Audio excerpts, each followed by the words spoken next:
Hey, welcome back. I guess you had more questions, huh? Well, great. I have more answers. Let's get started.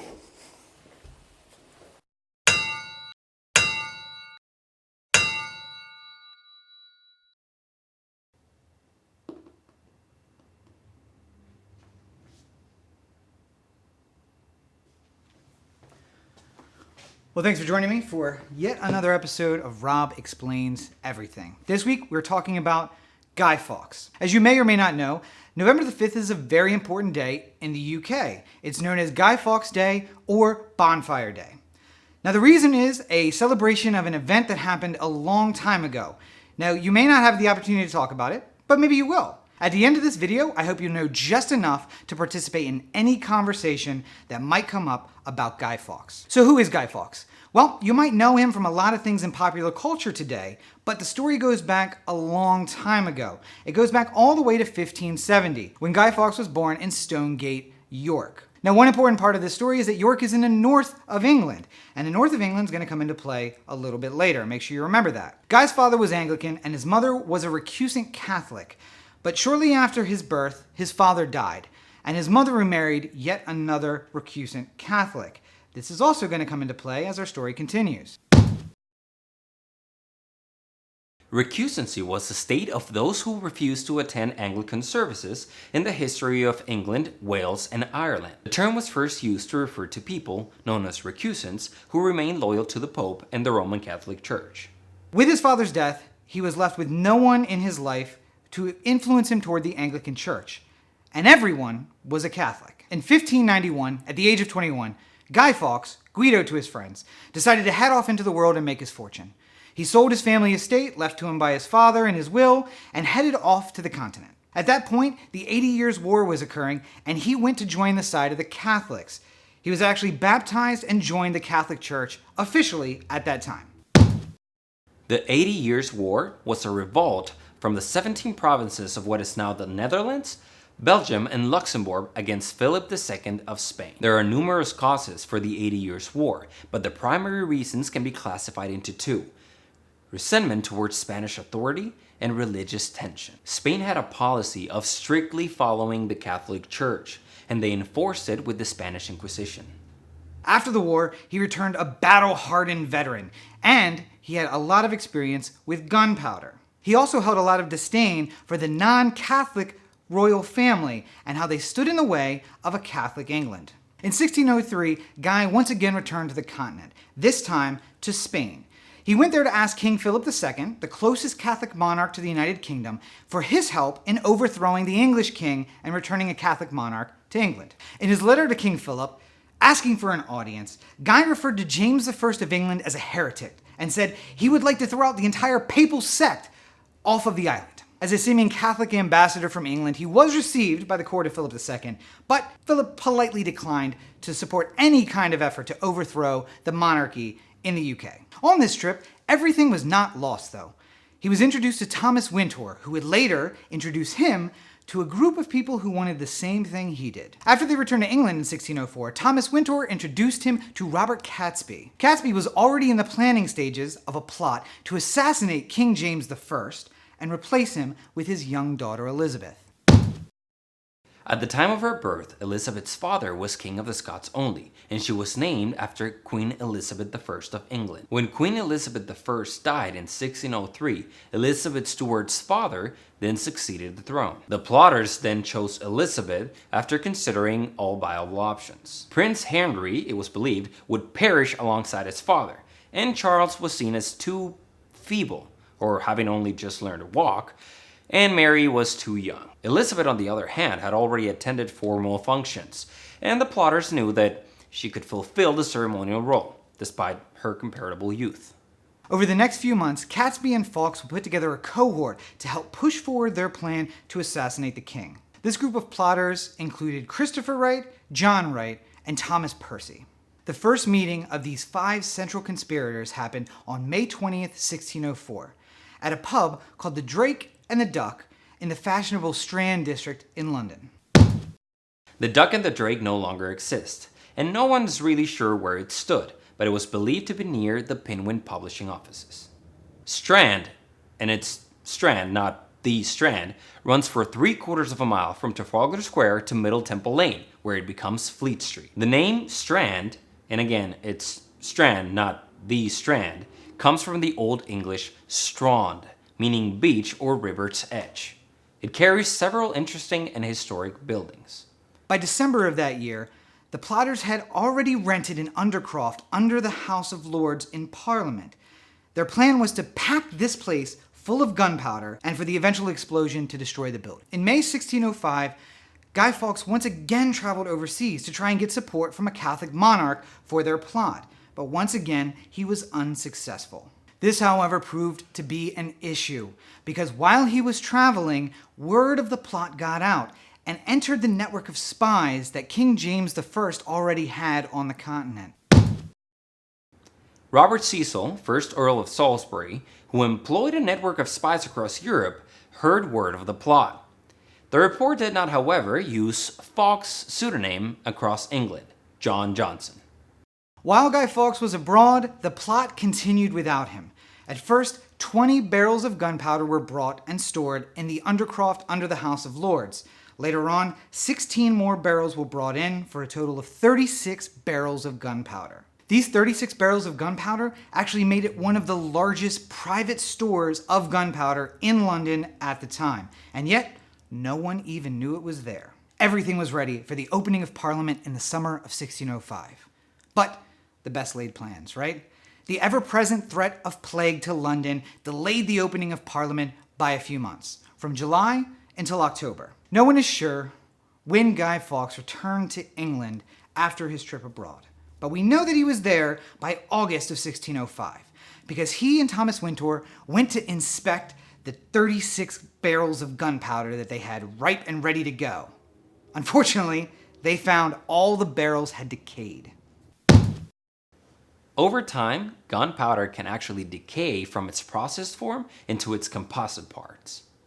Wintour, Catesby, and Fawkes decided that the undercroft had to be guarded by one of them, and Fawkes took it upon himself. He led the charge to bring in more gunpowder to stuff the room so that the explosion would be as big as possible. More gunpowder was brought in, but now it might be easily seen by people passing by the undercroft. But firewood was brought in and stacked around the outside edges to conceal the gunpowder hidden inside. It was also Fawkes who was chosen for the conspiracy's highest honor. He would be waiting in the undercroft with all of the barrels of gunpowder. He would strike the match that would turn England back into a Catholic monarchy.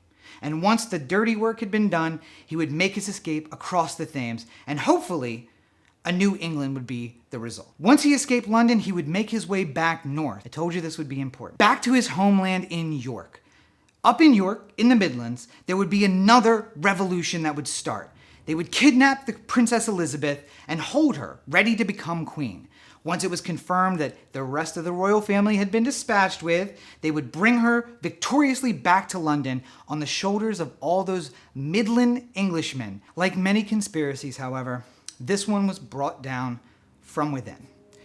Most of the conspirators were Catholic, and a lot of them were concerned about other Catholics who might be killed if they were at the opening of Parliament. When it was announced that the official opening would be on November the 5th, some of them decided to take action. On October the 26th, Lord Monteagle, a very famous recusant Catholic, one almost allowed to be recusant by the king, received an anonymous letter. That letter warned him not to go to Parliament on November the 5th.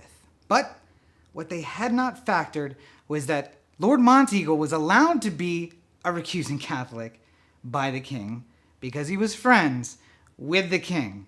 And once he received that letter, he immediately turned it over to the king's staff so that he would be warned also not to go to Parliament on November the 5th. Understanding that the king's life might be in danger, security forces scoured the Houses of Parliament and the undercrofts beneath. Ever the present and prepared soldier, Guy Fawkes had already taken up his position in the undercroft, and he was armed only with a watch and a slow burn match.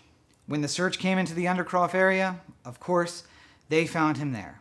He tried to make his escape out and across the Thames, but he was captured and arrested and taken off to prison. Over the next few days, Fawkes was questioned vigorously by the king's security guard.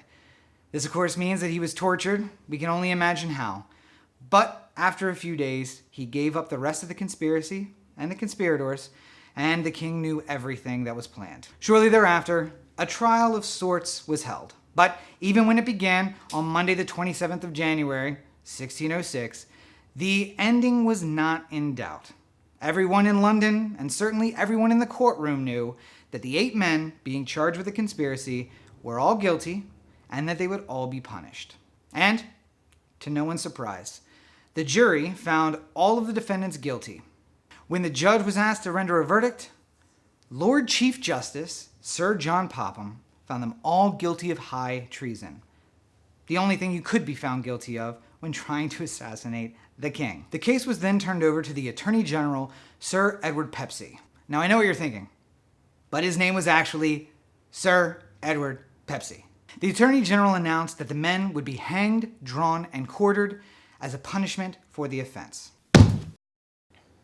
Someone who is drawn and quartered would be basically drawn backwards to his death by a horse. Their genitals would then be cut off and burned before their eyes, and their bowels and hearts removed. They would then be decapitated, and the dismembered parts of their bodies displayed so that they may become prey for the fowls of the air. Luckily, Fawkes would avoid this horrible fate. On the 31st of January, 1606, as he was led up the gallows to be hung, he fell and broke his neck. Shortly thereafter, he died. In jail, yes, but he avoided the horrible agony and mutilation that would have resulted from being drawn and quartered. Luckily, though, Guy Fawkes avoided this horrible fate. On the 31st of January, 1606, as he was being led up the gallows to be hung, he fell off and broke his neck. Although he was taken back to prison, he died there, in some agony, but certainly nothing compared to the agony of being drawn and quartered. On November 5th of that year, the 1-year anniversary of the plot, Londoners were encouraged to burn his image in effigy and to start bonfires as a celebration to the king's health, that he had survived the assassination attempt. Later, an act of parliament would actually make this unofficial holiday an official one, and they designated the 5th of November of each year a day of thanksgiving and a joyful day of deliverance. And that actually remained in effect as an official holiday until 1859. Although he was only really one of 13 conspirators and only one of the 8 who was put to death, Guy Fawkes is today the individual most closely associated with the failed plot. Although, as William Robeson of Southeastern Louisiana University points out, it really should be called Robert Catesby Day. Guy Fawkes' legacy lives on, though. Even in jest, he is sometimes toasted as the last man to enter Parliament with honest intentions. The 20th century, though, saw an entirely new dimension of Guy Fawkes' story coming into popular parlance. Due to references to him in pop culture, he actually became a powerful instrument for the articulation of postmodern anarchism. This trail actually began back in 1841 with William Harrison Ainsworth's story Guy Fawkes, otherwise known as the Gunpowder Plot. In that story, Fawkes is shown as a sympathetic character and even a victim of the circumstances that happened to him. Afterwards, Fawkes was shown to be an acceptable fictional character to put into your novelizations. And he was. He was actually created as a folk hero in a lot of action comic book style printings in the early 20th century. Later, in 1982, David Lloyd used his face, the characteristic goatee and the chubby cheeks, as the mask worn by his anti-hero, V, in V for Vendetta. It was at that point that Guy Fawkes really became a symbol for anarchists and other leftist groups who really were looking to change the way that governments and the world itself worked. This character, kind of only known to its fans through the comic book, came to be known by a lot more people when the very popular film by the same name was released in 2006. Since that film adaptation was released, Guy Fawkes, his image, the mask, have actually become a symbol for leftist groups around the world. Guy Fawkes and his image, and the mask that came from it, has become so widely known that it's been used all over. From the anonymous Project Chronology, completely online, to the Seattle protests against the WTO that are very much in the real world. Anti-establishment groups on the left, no matter their motivation, have taken up his mask as an image and a symbol for their revolutions. According to Time magazine in 2011, the protesters' use of this mask made it become the top-selling mask in Amazon.com. Time Warner, which is now owned by AT&T, one of the largest media conglomerates in the world, actually owns the rights to this mask, which means that they get paid a fee every time one of these masks is sold. After its use in 2011 with the Occupy Wall Street movement, we have cemented its place in leftist lore. Guy Fawkes is a hero. He is a symbol. But he's more than that. He stands for everything that we on the left really want. Revolution, anti-establishment. But does he?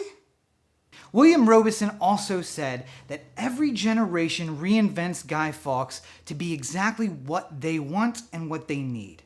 He can be changed to suit their needs. But I do wonder how many on the left that regularly strap on that Guy Fawkes mask know that he wasn't trying to overthrow a king to establish a democracy or a republic, but instead, he wanted to kill an Anglican, a Protestant, so that he could put a Catholic back on the throne. Guy Fawkes, not quite an anarchist revolutionary? I don't know. That's for you to decide. But either way, the next time someone brings up Guy Fawkes, or the Gunpowder Plot, or November the 5th, you'll have everything you need to be a big part of that conversation. I hope you enjoyed this inaugural episode of Rob Explains Everything. If you'd like to support me more, you can always do that at patreon.com/Robert N. Cheek. If you'd like to find more from me, at Robert N. Cheek on all your social networks. And of course, make sure you check out robertncheek.com where you can find links to this and everything I produce. Until next time, thanks for watching, and be sure to catch the very next episode of Rob Explains Everything.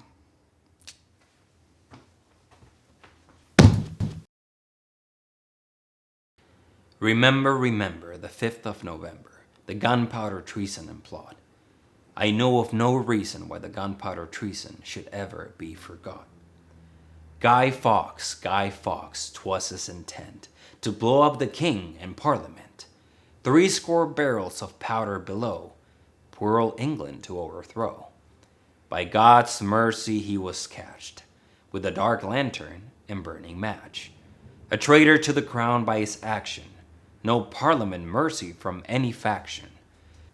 His just end should speak grim. What should we do? Burn him. Holler boys, let the bells ring. Holler boys, God save the king.